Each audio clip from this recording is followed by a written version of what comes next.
Ouch! That really hurts. Hey, what happened? Are you okay? Please don't cry. Let me see. It's just a small scratch. But it stings. I didn't see the brick. Yeah, sometimes things hide in the grass.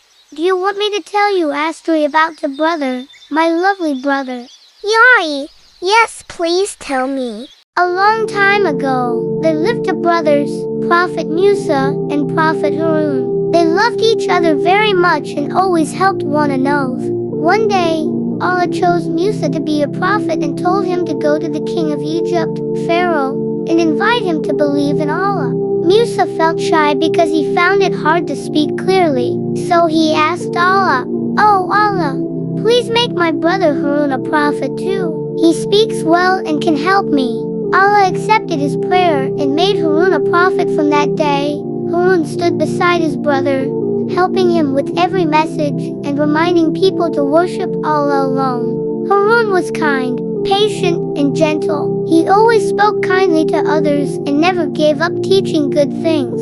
The two brothers worked together with love and faith, and Allah blessed them both for their teamwork and trust in Him. Be like Prophet Harun, kind, helpful, and always ready to support others for the sake of Allah. Thanks, Omar. I feel better now. That's the spirit. Come on, let's walk together and watch out for sneaky bricks this time.